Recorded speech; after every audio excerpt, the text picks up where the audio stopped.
안녕하십니까. 좋은 아침입니다. 부평을 국회의원 박선원입니다. 저는 국회 정보위 간사이며 국회 국방위원회 위원이기도 합니다.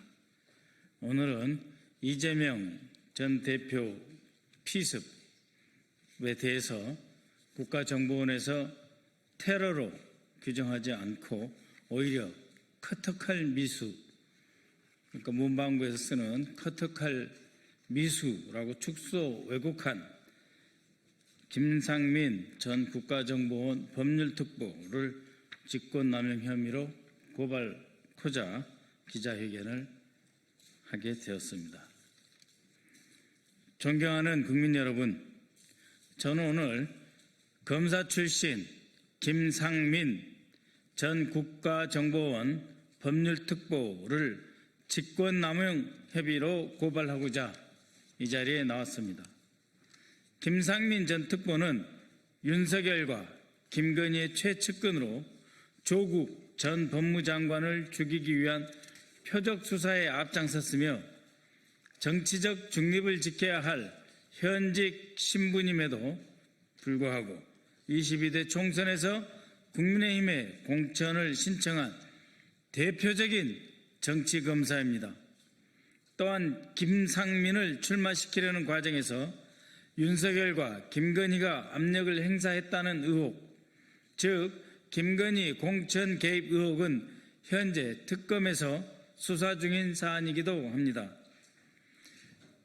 당시 공천이 무산되자, 지난해 봄이죠. 공천이 무산되자 김건희는 조태용 당시 국정원장에게 요구해서 2024년 8월 김상민을 국정원장 법률특보로 채용토록 하였습니다. 윤석열과 김건희가 자신들의 정적을 제거하는 데 앞장선 사람에게는 어떻게든 자리를 만들어서 보훈하려고 하는 위인설관 대가성 인사였던 것입니다. 이렇게 순전히 정치적인 이유로 임명된 김상민 법률특보는 지난 4월 3일 헌법재판 결정 직전이죠. 지난 4월 3일 이재명 대표에 대한 살인미수 사건이 테러에 해당하는지 여부를 판단하는 보고서를 작성해서 주무부서인 대테러국으로 보냈습니다. 그런데 이 보고서는 제목부터가 커터칼 미수로 당시 원내 제1당 대표였던 이재명 대통령에 대한 테러를 대놓고 축소 왜곡하는 내용입니다.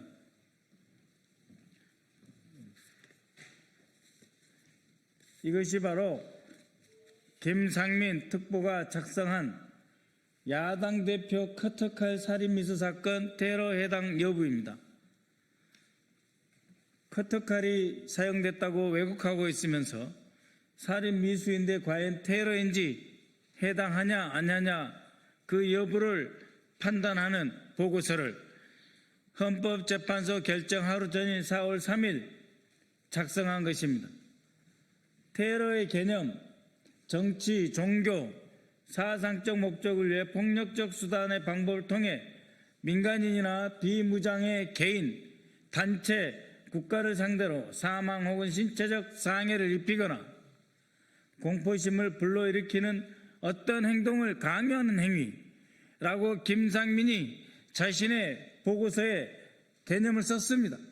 정치적 목적으로 위해를 가하는 행위는 테러다라고 써놨습니다. 그런데 커터칼에 의한 살인미수 행위는 테러방지법에 정한 테러가 아니다, 증거가 없다라고 해놓고 결론에서는 설사 테러라 하더라도 실제로 테러 행위자 김진성과 테러 피해자 이재명 당시 대표가 취할 수 있는 법적 수단이나 결과도 달라질 게 없어 테러법 적용, 테러 개념 적용은 실익이 없다라고 주장하고 있는 것입니다. 그런데 과연 이것이 커터칼이었습니까? 이재명 대표 테러에 사용된 이 칼이 총 18cm에 스트롱암이라고 하는 전문 테러용 칼을 잘라서 더욱 그라인드로 갈아서 만든 이 테러 칼이 박근혜 테러에 사용된 문구용 커터칼하고 똑같습니까? 더구나 이 테러 방지법은 박근혜 테러 이후에 정치인에 대한 테러가 있어서는 안 되겠고, 이 테러가 발생할 경우 국가정보원이 직접 나서서 대응하고 법적 처리하겠다라고 하는 것이 테러 방지법입니다. 그 박근혜 커터칼도 테러고, 그때 제대로 대응 못했으니 앞으로 유사한 사건이 발생하면 반드시 테러로 처벌하겠다라고 하는 것이 테러 방지법이고, 이재명 대표에게 사용된 칼이 바로 이 무시무시한 스트롱암이라고 하는 칼입니다.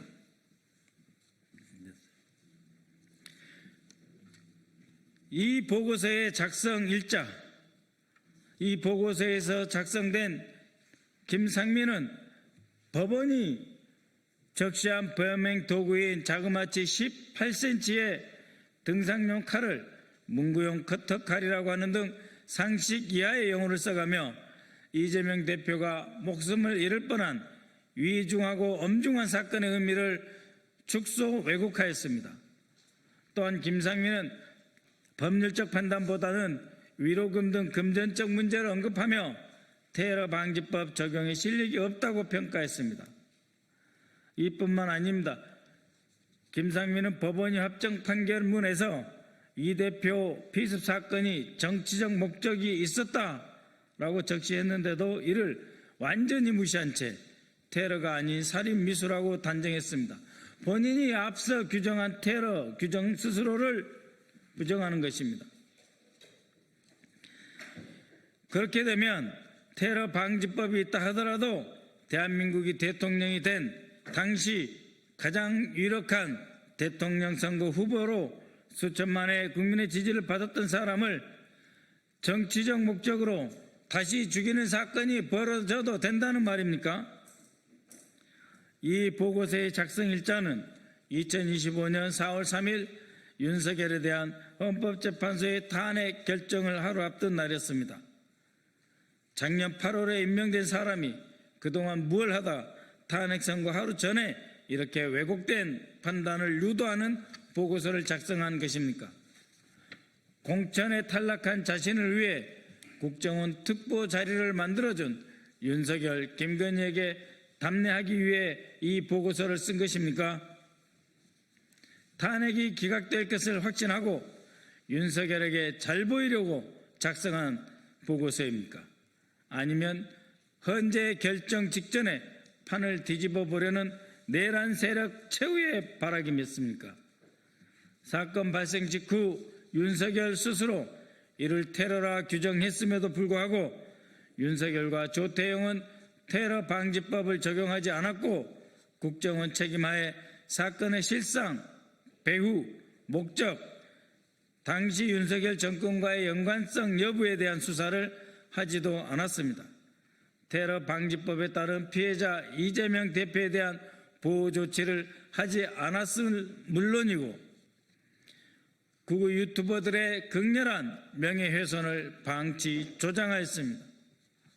국정원은 심지어 범행 동기가 정치적인 이유라는 대법원 판결이 있은 후에도 이를 테러 사건으로 규정하지 않고 마치 4월 4일 헌법재판소에서 윤석열이 파멸되지 않고 대통령 직무에 복귀할 것이라는 확신을 갖고 있었던 듯 그 전날인 4월 3일 사건을 왜곡 축소하는 결론을 내렸던 것입니다. 국정원의 각 부서는 법률 판단이 필요할 경우 원장 특별보좌관이 아닌 공식 조직인 기획조정실 안에 있는 법무처의 법률 검토를 의뢰합니다. 그런데 이 해당 보고서에서 보다시피 국정원 대테러국장은 이례적으로 기조실 법무처가 아닌 김상민 특보에게 법률 검토를 요청하여 작성토록 하였습니다. 대테러국장은 왜 국정원의 정상적인 조직과 절차를 놔두고 윤석열, 김건희의 최측근인 김상민에게 법률 판단을 요청한 것입니까? 기조실 법무처에서는 자신이 원하는 왜곡된 결과를 받아볼 수 없을 것 같으니 정치검사 출신 김상민에게 요청한 것입니까? 이처럼 이해할 수 없는 과정을 거쳐 작성된 김상민 특보의 커터칼 미수 보고서는 윤석열과 김건희가 자신을 챙겨준 은혜를 갚기 위해 특보로서 직권을 남용하여 국정원 직원들의 정당한 권리 행사를 방해한 것입니다.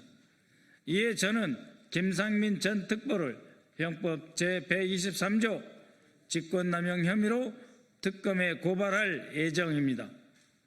또한 정상적인 법률 검토 절차를 무시하고 정치검사에게 법률 판단을 요청한 당시 테러국장 1년 반 만에 3급에서 2급, 2급에서 1급으로 초고속 승진한 대테러국장도 정치관여 혐의로 고발하겠습니다. 김건희 특검에 촉구합니다. 김상민이 작성한 보고서가 자신을 특보로 만들어준 윤석열, 김건희에 대한 대가성이었는지, 그리고 그 과정에서 직권을 남용하였는지 여부를 철저히 수사하여 주시기 바랍니다. 국정원에도 촉구합니다. 대테러국에서 김상민에게 법률 검토를 요청한 경위가 무엇인지, 이재명 대표 테러 피습 사건을 테러로 지정하지 않겠다는 목표를 세워놓고 입맛에 맞는 법률 해석을 내려줄 사람을 찾았던 것은 아닌지 조사하여 진상을 밝혀주시기 바랍니다. 끝으로 법무부 장관님께도 강력히 요청드립니다. 이번 이상민 특보의 왜곡된 법 적용 사건을 계기로 지난해 1월 2일 발생한 이재명 대표 피습 테러에 대해 다시 수사해 주십시오. 처음부터 테러 방지법을 적용하지 않은 이유, 최초 사건 발생 직후 국정원 대테러국과 총리실 대테러센터, 대통령 안보실 간의 보고 및 사건 축소 과정을 다시 수사해서 사건의 실체와 전모를 분명히 밝혀주시기 바랍니다. 감사합니다.